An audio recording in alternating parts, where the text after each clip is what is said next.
Hey, welcome to my journey into another meal prep. This one is the lunch is high protein, low carb. The dessert is it's high carb, but I've not been able to run it through the recipe builder to get the fiber off of it yet. But it's Roy's Light pumpkin pie. I know it's good, and I know pumpkin is good for you. And we needed a little sweet treat in this house because we've done so good for so long, and it's a healthy sweet treat. So I'm fine with it. And then, hey, I'm breaking in because I completely forgot to tell you, and I knew I was forgetting something. The pumpkin pie, I said it's Roy's Light pumpkin pie. It's Recipes with Roy. That is his channel name. He lost like 125 pounds on Weight Watchers and or using the Better Balance plan on Healthy, which was iTrack Bites. So it's still Weight Watchers in a way. But he does recipes based on points or bites. So if you are interested in that, go over and subscribe. He does lots of recipes for Weight Watchers or Better Balance plans. And if you go over and if you subscribe, tell him I sent you. Okay, fine with it. And then my lunch is a Philly cheesesteak casserole, and it is high protein and low carb, and it smells delicious. So that is what we're making this week. I did not make a breakfast prep because I'm making different breakfasts to give you another breakfast video. It's going to be 5 or 6 different high protein breakfasts, and that's why we didn't do a prep. I was going to, and I'm like, nah, I'm going to work on a video. So anyway, that's all there is, and we'll turn around and get started cooking. First thing we're going to make today is our pie. So in here, this is the equivalent of 1 can of pumpkin. This is my homegrown pumpkin from last year that I froze in 2-cup portions. So that's what I'm using. And we need 1/3 cup of brown sugar replacement, and use whatever kind you like. There's a little dried piece that might dissolve. And our spices are a dash of nutmeg, 2 teaspoons of cinnamon, and a teaspoon of pumpkin pie spice. So I'm going to kind of blend this in here before I add the rest of it. I'm preheating my oven to, right now, 400. I need 3 eggs.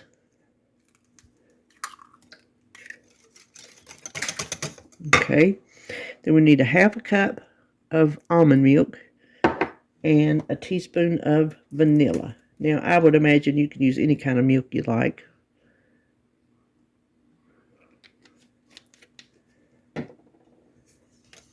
This is a Weight Watcher or Healthy, Better Balance pumpkin pie. So that's why the almond milk, I'm sure, is what he used to keep the points down. And that is it. Now we're going to pour this in a sprayed pie pan. Recipe says 9-inch, and I don't know what this is. Oh, I'm guessing it is right at 9. Let me scrape this out. Knock my phone over. Now we bake this at 400 for, let me read it to you, make sure I tell you right. 400 for 15 minutes. Then we're going to turn the oven down to 375 and bake another 30 to 40 minutes till the sides are crusty and looks dry. Here is the pie looking beautiful. I did the first 15 minutes, then I did 30 minutes, and I thought it needed a little bit more because it was still jiggly in the middle. And so I added 5 minutes, and look, it's perfectly set, and you can see it's starting to get brown around the edges. So we would just let this cool completely before we even attempt to cover it up, because then you're going to get a lot of condensation, and we don't want that dripping on our pie. Now we will get ready to do our lunch. First thing we're going to do for our Philly cheesesteak casserole is cook our hamburger. The recipe calls for 1.5 pounds, but that's just too much for me.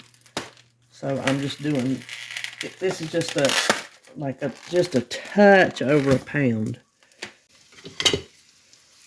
Chop it up a little bit. Now this is 80% because it was on sale. You can use any ratio you like. Now I need some seasoned salt. Let me see what I've got here. Okay, I could have swore I made some for a video, and I can't put my hands on it. So this is something I call my steak spice. It is just something many moons ago I threw together, put on some steaks that we were making, and we liked it. So I use it for mainly,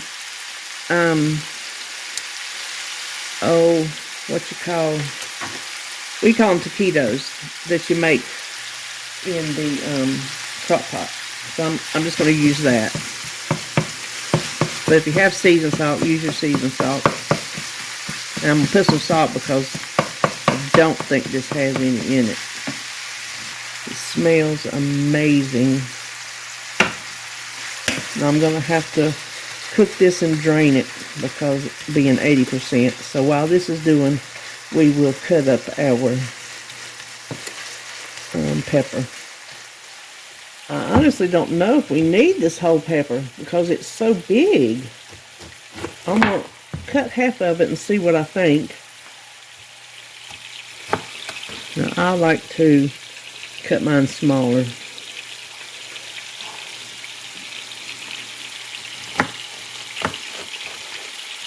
You know what? I'm going to do the whole pepper because that just gives me more vegetables. Okay, this hamburger is done. Now, I like to show my trick that I show every time I need to drain hamburger.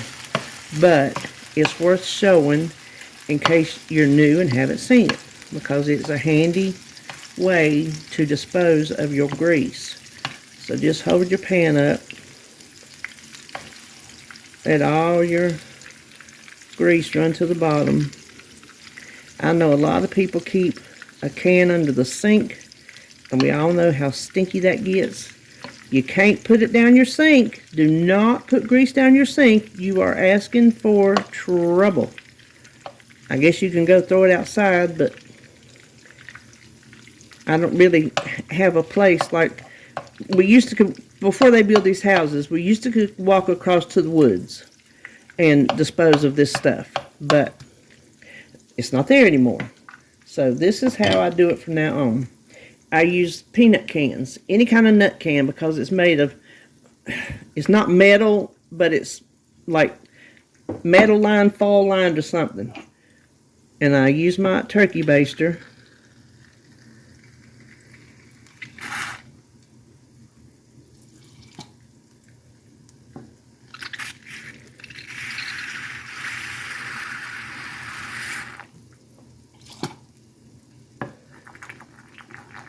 I should have showed you the inside first.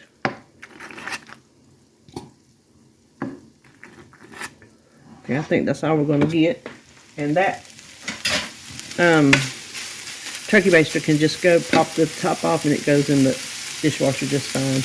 But you see the white down in there? That's frozen. This will be popped right back in the freezer where it will freeze.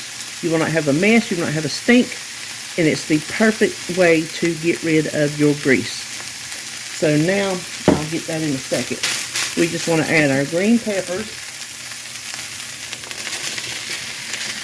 and some chopped onion.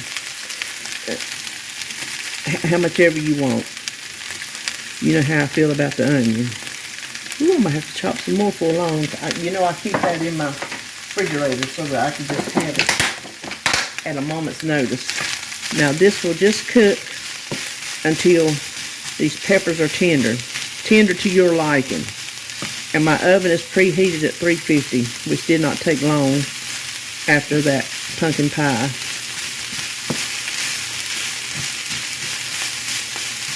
I might have could have left a little bit of that fat in there, but I think we're all right. Now I did put a little bit of water in there and covered it to help steam those peppers, and it helped. They're tender to my liking. Now, I'm going to veer from the recipe, as per usual, because some things don't make sense to me, and if I mess it up, then I mess it up. But it says to add some Worcestershire sauce to the egg mixture, but that sounds gross to me. So you need a teaspoon of Worcestershire. And I'm just going to add that to the meat. That just sounds better.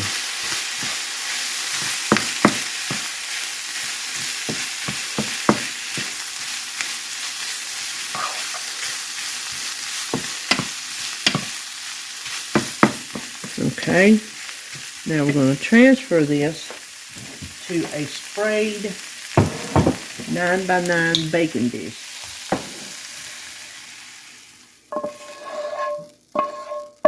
Smells really good. So we'll just spread that out. Okay, here's another variation. Okay, let me move this.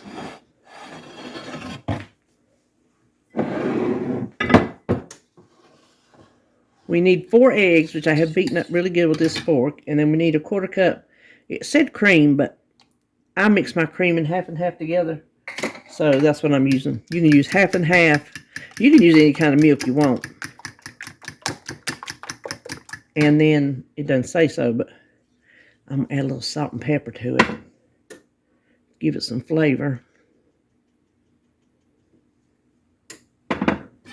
Now, what it says do is put the cheese on here and then pour the egg mixture over it. And that don't sound good to me neither. Because it seems like the cheese, the eggs that stuck to the top of the cheese would just bake into eggs. And I just don't like the sound of that. So we're just going to dump it right on the... I think I'm going to try to smush it around a little bit. There's a big mess right there in the middle. Okay, now we need 4 slices of provolone cheese. I'm not going to just pop them on there because I find when you just pop slices of cheese, and I'm not going to cut these together neither because I'll never get them pulled apart, that it's hard to scoop it out without like all a big blob of cheese coming. So I'm just going to slice it, and let me slide this over here a little bit. Oh, don't fall. And just put it in slices like that. I think that would do better. Plus it will cover more because 4 slices is not enough to cover the whole entire thing. Okay, so I'm just going to continue to do that. Okie dokie. Now this will go in at 350 for 20 to 25 minutes until the eggs are set and the cheese is all nice and melty. Here is our casserole straight out of the oven, 20 minutes. I gotta say, it looks absolutely delicious. And I think cutting the cheese up was the way to go because you see how it just went all down into it. Now, it is set. The egg is set. But I'm going to let it sit here and cool off a little bit before we scoop it out, just to give that egg more time to set. All right, I think I've left it to cool enough. And I'm standing here looking at it and thinking, I wish I had done one thing differently. I wish I had added some A1 sauce to the meat mixture, because that's when we make our sandwiches.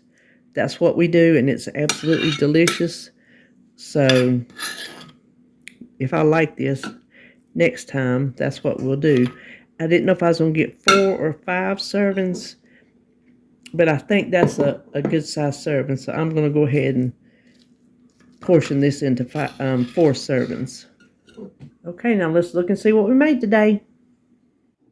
All right, for lunch, we made the Philly cheesesteak casserole, and I will have to put that through the recipe builder, and the stats on it will be on the screen.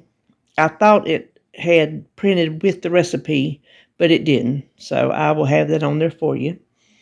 And then we made Roy's light pumpkin pie, and his stats are it's 4 to 6 servings.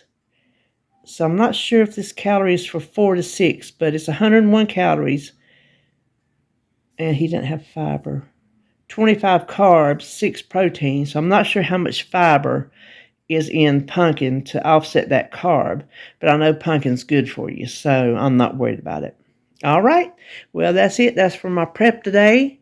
If you're prepping something, I hope you're prepping something good. And I'll see you when I see you.